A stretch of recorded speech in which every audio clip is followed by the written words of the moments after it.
Pemahaman peraturan permainan bola tangan. Mas Muhammad Nur Hidayat, dipersilakan. Oke, terima kasih Mas Sugeng atas waktunya. Assalamualaikum warahmatullahi wabarakatuh. Sebelum masuk ke materi, marilah kita pertama-tama panjatkan puji syukur kehadirat Tuhan Yang Maha Esa, karena dengan rahmat dan hidayahnya kita di sini bisa melaksanakan webinar tentang pemahaman peraturan permainan bola tangan, di mana pada sesi 2 ini lebih ke kinerja wasit. Jadi untuk teman-teman di daerah, khususnya daerah Jawa Timur, itu nanti bisa mengaplikasikan, karena di Jawa Timur sendiri SDM untuk perwasitan dan juga pelatih masih sedikit. Jadi dengan adanya webinar ini bisa sedikit mengedukasi rekan-rekan semua, khususnya di daerah Jawa Timur, supaya bagaimana kinerja wasit. Oke, sebelum itu saya akan coba share untuk materinya. Sebelum masuk ke materi juga akan memperkenalkan diri lagi. Mungkin ada yang kan kemarin kurang lebih untuk pendaftarannya ke 50. Mungkin ada yang belum kenal. Perkenalkan, nama saya Muhammad Nur Hidayat. Saya lahirnya di Sampang, 28 Maret 96. Sekarang tinggal di Pamekasan. Untuk KTP-nya Pamekasan. Saya juga pernah mengenyam pendidikan sarjana di pelatihan UNESA. Itu untuk nomor HP dan email saya. Next, untuk pengalaman di handball, saya mulai untuk jadi wasit itu dimulai dari 2016 ya, di mana untuk kejuaraan pertama saya itu ada di kejuaraan antar mahasiswa sejatim di bulan September 2016 di Surabaya. Juga dilanjutkan bulan Desembernya itu antar mahasiswa se-Indonesia. Di 2017 saya juga menjadi NTO di persiapan Asian Games Seven Asian Youth Women Handball Championship 2017, dan terakhir itu kemarin ya 2019 kualifikasi untuk PON Papua cabur bola tangan di Jawa Tengah. Oke, untuk bab-bab di permainan bola tangan itu ada 18 bab, dimulai dari lapangan permainan sampai penjaga waktu dan penjaga skor. Oke, perlengkapan apa yang digunakan wasit dalam memimpin pertandingan? Yang pertama, tentunya wasit mempunyai seragam ya, seragam wasit, di mana dari baju, celana dan juga sepatu kaos kaki ya. Yang kedua itu tentunya whistle atau peluit, di mana ini gunanya untuk memberi keputusan ya. Dan juga koin, koin ini sebagai koin toss seperti biasa ya, untuk sebelum memulai pertandingan itu biasanya kedua tim dipanggil koin toss. Selanjutnya itu ada kartu kuning, merah, dan biru. Untuk kartunya, contohnya seperti ini. Ya, yang saya pegang ini ada kartu biru, merah, dan kuning. Ya, bisa dilihat. Dan untuk alat komunikasi ini bila ada ya, karena kalau alat komunikasi ini intercom, ini agar bisa membantu komunikasi antar wasit. Contohnya saya sendiri, kebetulan saya punya alat komunikasinya. Contohnya seperti ini. Jadi untuk komunikasi antar wasit jadi lebih enak karena ini langsung converse bareng. Kalau misalkan ada keputusan yang perlu didiskusikan, jarak jauh juga bisa gitu. Kebetulan untuk di Indonesia, alhamdulillah di Jawa Timur kebetulan masih bisa memfasilitasi untuk alat komunikasi ini. Apabila nanti teman-teman daerah ada event, nanti bisa saya pinjamkan untuk alat komunikasi ini apabila wasitnya membutuhkan. Terus selanjutnya, nah ini untuk gambar untuk seragam wasit ya. Jadi di situ untuk seragam wasit mirip ya sama wasit futsal, di mana seperti itu ada kantongnya, juga celananya celana pendek ya, dan juga sepatunya dikapelkan, disamakan. Nah, bisa dilihat seperti itu. Ini juga ada alat komunikasinya antar wasit ya. Oke, ini untuk kartunya ada 3 kartu untuk di bola tangan. Wasit yang memimpin pertandingan. Dalam pertandingan bola tangan dipimpin oleh 2 orang wasit. Oke, untuk wasit yang memimpin pertandingan itu memang 2 orang, di mana apabila nanti kita penataran wasit lisensi C, itu kan dari berbagai daerah. Lah, itu saat nanti penataran, itu karena di bola tangan itu hitungannya untuk wasit couple. Jadi kalau misalkan dia sudah penataran di lisensi C, itu akan sama si penatar akan dibuat per couple. Jadi untuk couple itu ya, kalau misalkan nanti mau menuju wasit internasional dan sebagainya, ya yang daftar itu couple itu. Makanya di IHF itu kebanyakan untuk couple-nya malah kebanyakan yang twins atau kembar. Jadi punya chemistry yang kuat di antara dua wasit tersebut. Oleh karena itu, apabila nanti misalnya nanti teman-teman di sini ada yang mengikuti penataran, nanti setelah penataran misalkan mau kan sudah kebentuk kapalnya. Nanti kalau misalnya mau ikut penataran ke jenjang yang lebih tinggi, itu daftarnya harus per kapal seperti itu. Oke, next ya. Komunikasi antar wasit dijaga. Jadi untuk teman-teman di sini apabila nanti turun menjadi wasit itu kontak mata antar wasit itu selalu dijaga karena kalau misalkan nggak dijaga bisa ada kedua keputusan yang berbeda. Next ya. Bagaimana jika saat dalam permainan ada dua keputusan? Nah, di sini apabila ada keputusan otomatis sama si wasit itu langsung di time out aja. Di time out wasit. Jadi si wasit bisa berdiskusi apa yang keputusan yang harus diambil seperti itu. Oke, untuk pergerakan wasit di sini bisa dilihat di gambar ya. Yang sebelah sebelah di sini yang saya tanda itu biasa dikatakan sebagai wasit gawang atau wasit luar. Sedangkan yang di sini itu bisa dikatakan court referee atau wasit dalam. Kalau bahasa Indonesia biasa dipanggil wasit dalam. Di sini goal referee dan di sini court referee atau wasit dalam. Sedangkan yang di dekat gawang ini wasit luar.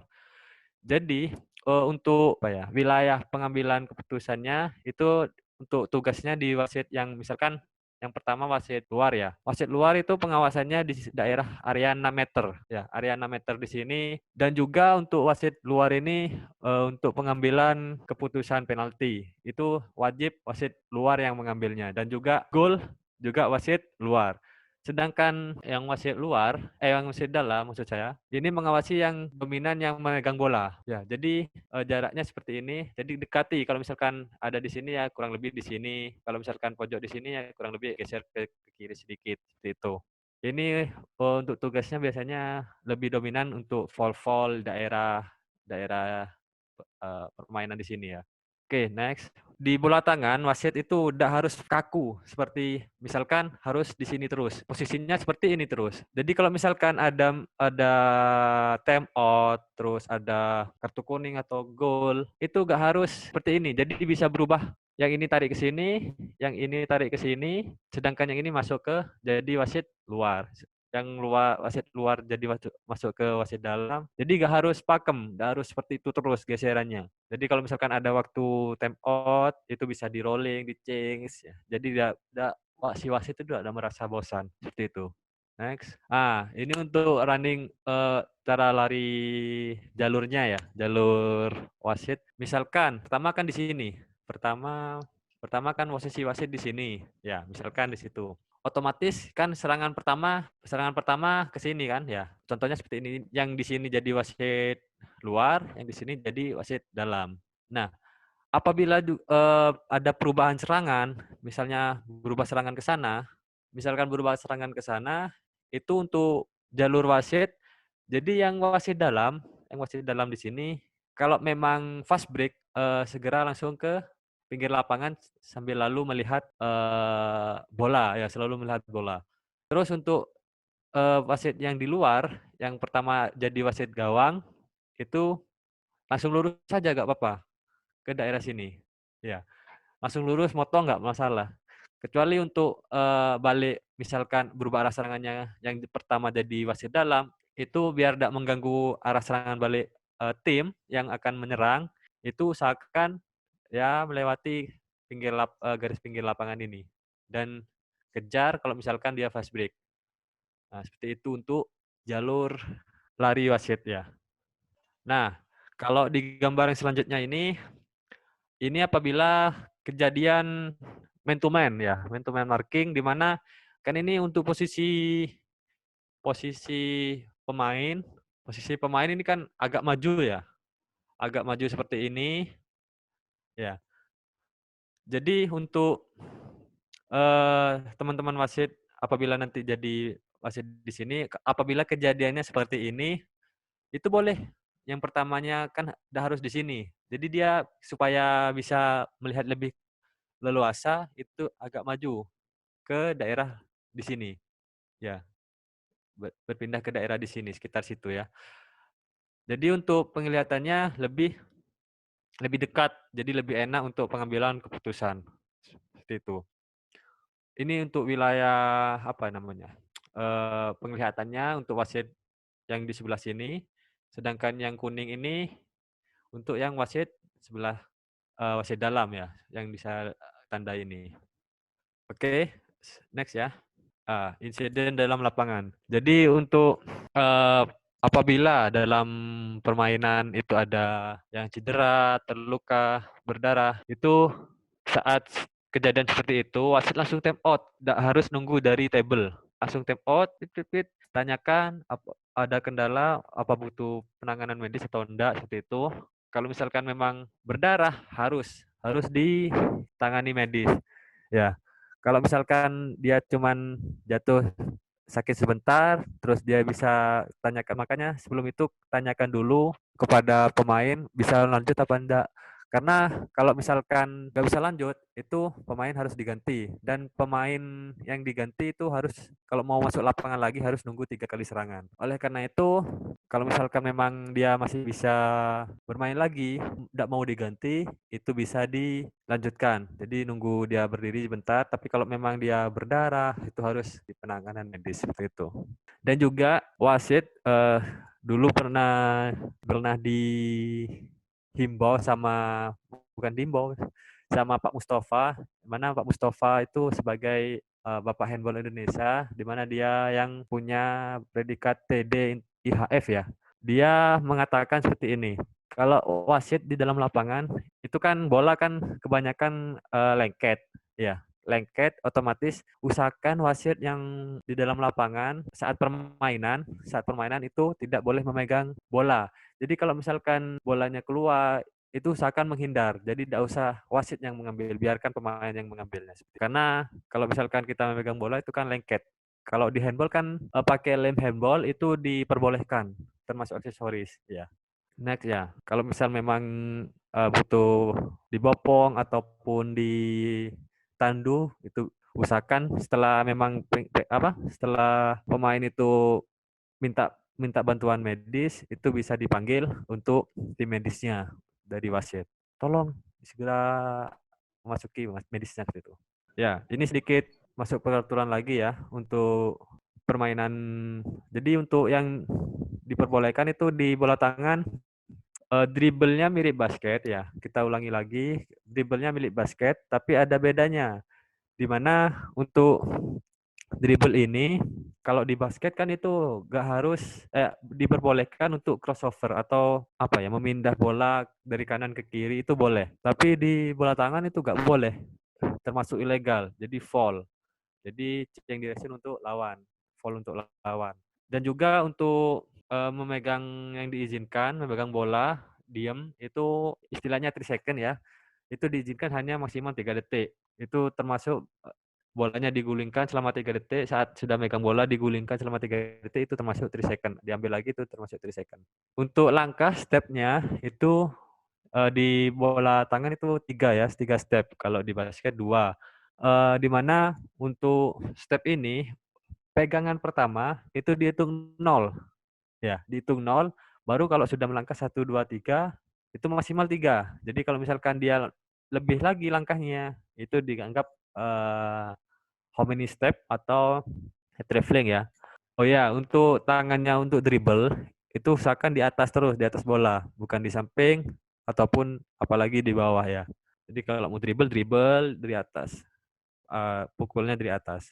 Itu. Hal yang tidak diizinkan dalam permainan bola tangan itu menyentuh kaki. Di mana kemarin saat sesi pertama sudah saya jelaskan juga, di mana untuk bola menyentuh kaki itu batasannya di lutut ke bawah. Ya, jadi kalau misalkan masih kena paha, itu masih dilanjutkan permainannya. Yang kedua itu ada menggiring dribble bola dengan, ini maksudnya kalau di basket itu carrying ya, carrying ya kalau tidak salah. Itu dribblenya dari samping, tangannya di samping bola. Jadi itu termasuk ilegal juga.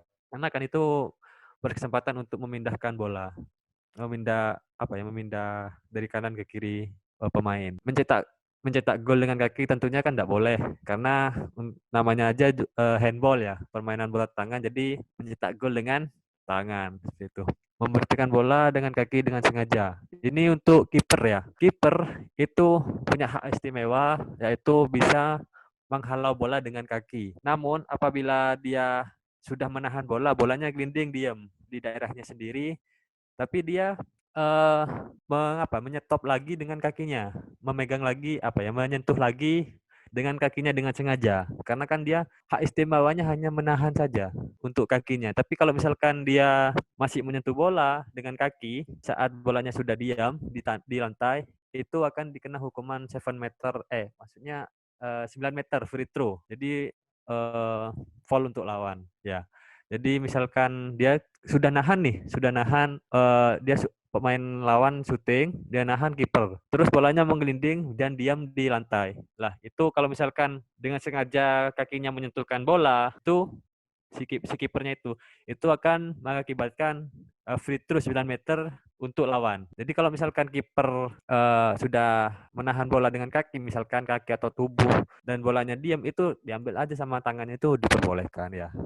Namun kalau misalkan masih kaki yang nahan atau yang nyentuh itu yang tidak diperbolehkan, seperti itu maksudnya ya.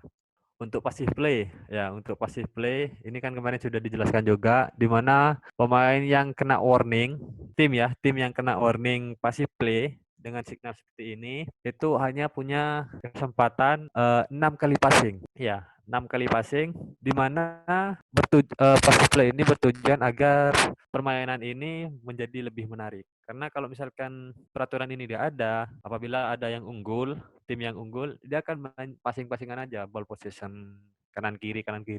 Jadi kan tidak menarik. Oleh karena itu, WF berinisiatif untuk diadakan passive play ini. Kalau di bola basket itu ada 24 detik ya, kalau supaya lebih menarik agar serang-serangan gitu. Oke, next ya. Lemparan awal.